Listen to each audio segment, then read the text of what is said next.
it's a great pleasure to get to visit with a young man that we visited with several years ago, and boy, has the technology really changed in what he does. Dr.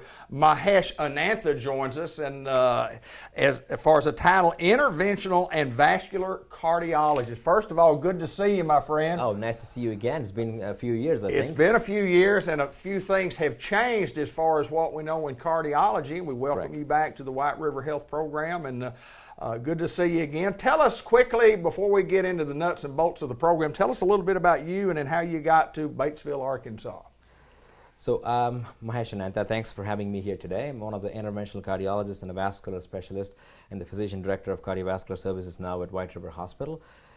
I know I got my training at a few places, starting from the East Coast through the West Coast and almost the northern part of the U.S. in the cold Minnesota.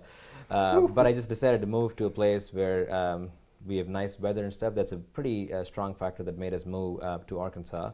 Plus, we both got our jobs together. My wife is also a physician, so we ended up joining the practice together. And it's been really good so far, with the people in the community being so nice and helpful. So we pretty much love being here, and that's how I started practicing at White River. Some changes that have come about that are life-changing changes. It's so good for the patients and even as well, and if not better, for a doctor on how to treat. Let's talk about some of those new things that we have right here at White River Health that you are on top of, and we talked about it before we got on here, but it's just amazing some of the things that we can do as doctors right here at White River Health that could save somebody's life. Perfect. Talk a little bit about some of these things. So the major thing that I want to focus on today is going to be a topic called cardiogenic shock, which is near and dear to me because of a lot of reasons. When it comes to the heart, as we all know, it's the organ that pumps blood to the rest of the body, and it has to pump on its own for itself, to the brain, and to every other organ in the body. When people cannot maintain their heart function to be able to pump blood to the brain or their vital organs, that is when it's named cardiogenic shock. So basically, you're in a shock status where your heart is not able to keep pumping blood forward. Could be because of a lot of reasons. The most common reason for somebody getting a cardiogenic shock condition or going through that will be after an acute or emergent heart attack that they have. Just to define the incidence of a person getting a cardiogenic shock status from having a heart attack is almost 7 to 10%, which means 7 to 10 patients out of 100 patients having a heart attack will go through this status called cardiogenic shock. When you are in a state of cardiogenic shock, your heart is not able to recover on its own, and almost 50% of the patients will die, and there is no coming back at that point. The survival rate is pretty low. And in the U.S., the incidence is almost 60,000 to 70,000 per year will die of cardiogenic shock, will have cardiogenic shock condition, which is the death rate is almost half patients will make it, half of them will not, even at the best medicines we have. So it's a very serious and life-threatening conditions. We used to just have medicines in the past to treat these patients, but now the technology has gotten so much better. The good news is we do have some tools that can help these patients, and we have these tools right in our community to serve our patients without traveling or even being transported to a bigger place at this point. Most universities and big places will have this access to these kind of technology, which we are proud to have in the community here. So the first thing I want to talk about is a device called an Impella device. It's basically like a heart pump, but it's a temporary heart pump. Imagine the size of the heart pump is going to be the size of a pencil or a pen you're holding. That's exactly the size of the catheter. So it goes from your groin. It basically, what it does is, you can imagine your heart just pumps blood and takes it out of the heart valve. So it basically is a transport between your lungs and the rest of the body.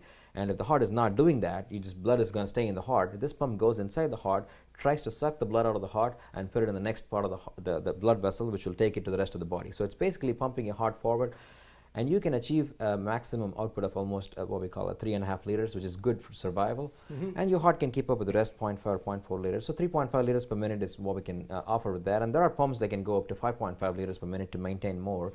And this is basically in patients who are going through a cardiogenic shock or a heart attack. When we try to fix them, or even after fixing their blockages, we try to place a pump, stabilize them for a few days, and that'll help them go in, and we just take the pump. It's not a permanent pump. It's a temporary pump. Yeah, it is a temporary pump. It stays there for 2 to 3 days maximum, and then we take it out. At that point, the heart has gotten enough blood flow that it'll be able to recover and do things on its own. So we usually see patients' heart function gradually improving on this pump when we place them.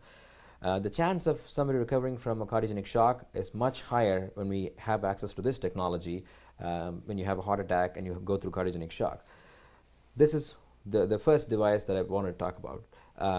There is a cousin of this device called the RV Impella, because if you know, the heart has two different chambers, the left side and the right side. This pump basically supports the left side of the heart.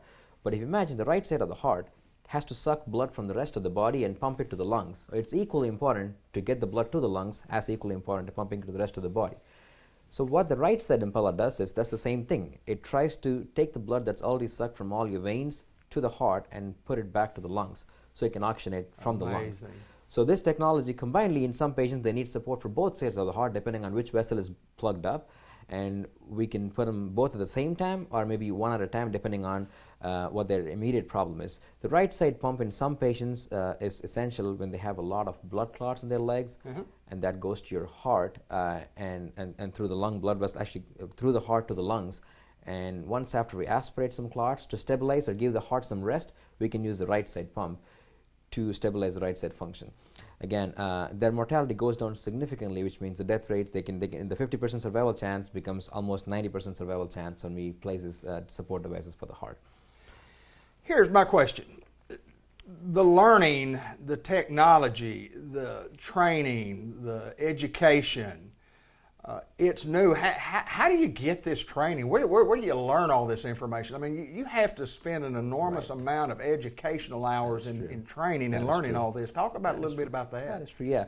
It's a good point. I know it's difficult for patients to know about the physician's training unless you really look into the specifics and details. If you go to a good program, which means a busy program, during your fellowship, then you'll be able to get a lot of this pump training during your fellowship. And this is what I'm very fortunate and I'm thankful to all my teachers who have given me the best learning opportunity when I was in fellowship. The requirement for an interventional cardiologist basically to pass through the boards is around 250, but we were able to get almost 800 numbers during our fellowship just because it was pretty extensive training and it basically takes the life out of you when you're doing your fellowship. It's just pretty busy to a point, but if you go through that and get everything and get as much opportunity that opens up, you just like train yourself, then it opens a lot of opportunities in the future. I felt my mentors were extremely good in helping me, and I would love to do the same for our residents who are in training here to help them build in the future. But basically related to just your training, and I also did some kind of outside training while I was in my fellowship. I traveled to India. I've the privilege. I can do that because I have a passport. I can travel there at any point. So I was able to travel to India to a busy program, and for a month I spent time in the cath lab, and they have a lot of cases, and they're clinically extremely busy to a point. We were able to go in there, and I was privileged to be able to work with them, and almost did like 200 cases in a month. And that was an extreme good opportunity to get training and hands-on. So here, when it comes to procedural, it's more about just the more you do, the better. And my mentor used to say for fun, "Oh, any monkey can do an intervention." I'm like, I don't think that's true, but I would say you keep doing it. It's practice that keeps practice makes perfect. Is that right? Exactly. That's what I feel. But I'm again thankful to all the mentors who have trained us, and especially me during my training, and they gave us all the opportunities and they created the chance for us to learn all these tools. Yeah. So we have another tool. No, we just talked about the heart pumps supporting the right and left side of the heart, but that doesn't take over your lungs. Those pumps will support your heart, but when the lung is in trouble, when people are in cardiac arrest, the condition, cardiac arrest is worse than cardiogenic shock. Cardiogenic shock is your heart is not able to pump, but you're breathing on your own, you're maintaining some perfusion, but cardiac arrest is basically you're in a dead state. Right. That's when people are, I died and I came back, and that's why you're talking about shocking the heart repeatedly and stuff. When people are dead, there's no control. You put them on life support for the lungs, but sometimes there's a lot of fluid that accumulates in their lungs. They're not able to clear up the lungs, and they can't use their lungs. This machine is called extracorporeal membrane oxygenation. We got this technology recently in the last few months, and we have had a few patients benefit from that. This is when people actually die, and they say, oh, they're dead, they don't have a pulse. And we give them a fighting chance with this machine where you put them on a cardiac pump. Like basically it's just a pumping device to pump your heart until you get to the hospital. And if you can make it to the hospital within 45 minutes, you do have a very good fighting chance. If you meet all the criteria that we have, then we can put you on this heart-lung machine, and that'll give you a better chance of survival. The best CPR that people do, even if you push on their chest, the best chance of surviving is 7 to 10%, even with the best hands. So you can imagine, out of 100 patients having cardiac arrest, only 7 to 10 will survive, even if they get the best CPR. But this improves almost to 49 to 52%.